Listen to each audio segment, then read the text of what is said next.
Bonjour à tous et à tous, bienvenue pour l'horoscope de cette semaine. Donc c'est un horoscope hebdomadaire selon l'astrologie védique. Donc ici on va s'intéresser principalement à votre signe lunaire et à votre ascendant, mais dans l'astrologie védique, pas à votre signe solaire occidental avec l'astrologie entre guillemets occidentale.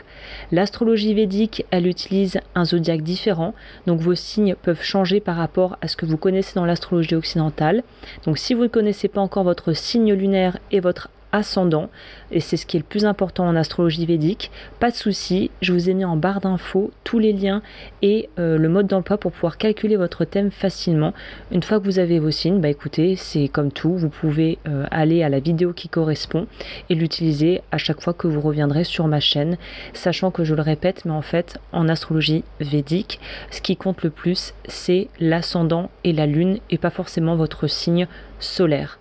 Donc je vous invite à voir la vidéo pour votre signe avec votre ascendant et la vidéo avec votre signe pour votre lune pour voir ce que vous allez vivre émotionnellement et comment gérer tout ça cette semaine.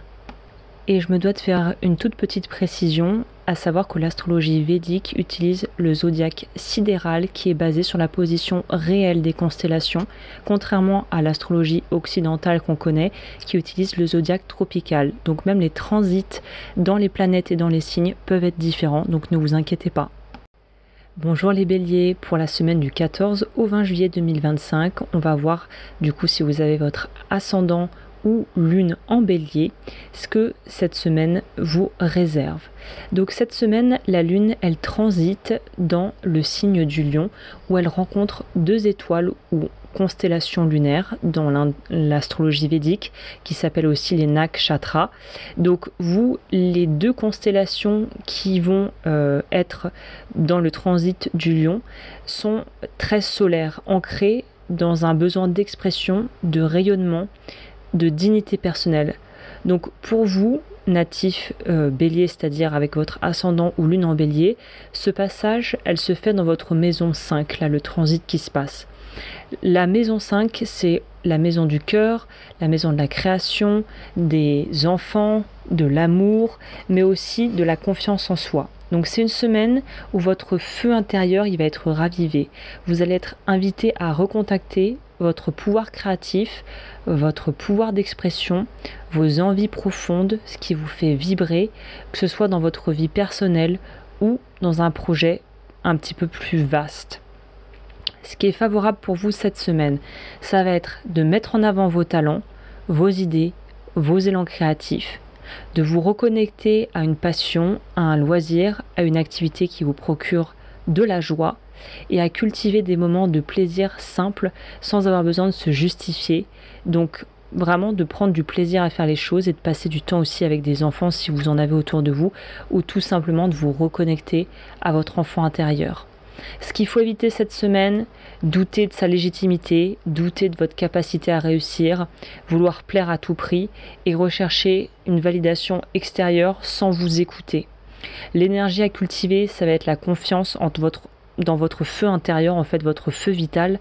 Ce que vous créez, c'est important et ce que vous aimez mérite d'exister. Donc en gros, c'est tout simplement d'accepter d'être qui vous êtes sans avoir besoin de suivre un moule, quoi. Le mantra que vous pouvez réciter ou la petite phrase à vous garder en tête cette semaine, c'est « Ma lumière est juste et j'ai le droit d'exister pleinement ». Et si je devais vous donner un conseil astro bonus pour cette semaine, en gros, vous pourriez avoir l'opportunité de vous faire remarquer pour quelque chose de très personnel. C'est pour ça qu'on vous invite à créer vraiment et à oser montrer votre créativité. N'ayez pas peur d'être vu tel que vous êtes parce que ce que vous donnez va en gros toucher les bonnes personnes. Donc même si vous avez une toute petite audience ou vous hésitez à vous lancer sur les réseaux ou à lancer une chaîne ou à lancer un projet ou à lancer, je sais pas, un groupe créatif, faites-le parce que ça touchera pas peut-être 500 millions de personnes, mais même si ça touche une personne, 2 personnes, 10 personnes, ça touchera les bonnes personnes si ça vient du cœur. Eh bien écoutez, j'en ai terminé avec l'horoscope de la semaine. Si ça vous a plu, évidemment, si vous aimez ce concept, n'hésitez pas à me le dire. C'est tout nouveau, je viens de lancer ça, j'adore ça. L'astrologie védique est vraiment, c'est comme si j'avais ouvert une porte incroyable qui m'a emmené dans un autre monde et j'espère que j'ai pu vous transmettre cet enthousiasme et cet intérêt.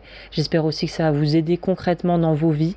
N'hésitez pas à aimer, à partager, à me faire part de vos retours d'expérience et de vos ressentis par rapport à ce nouveau format. Si vous voulez aller plus loin, bien sûr, il y a mon site agneslowens, lowens.com. Tous les liens sont dans la barre d'information. Vous pouvez me rejoindre et voir ce que je fais sur mes diverses plateformes, sachant que je suis aussi bijoutière et que je propose des accompagnements individuels en guidance, en cartomancie et très prochainement en astrologie védique. Sur ce, je vous dis à très vite, prenez bien soin de vous et à dimanche prochain pour la vidéo des horoscopes du dimanche.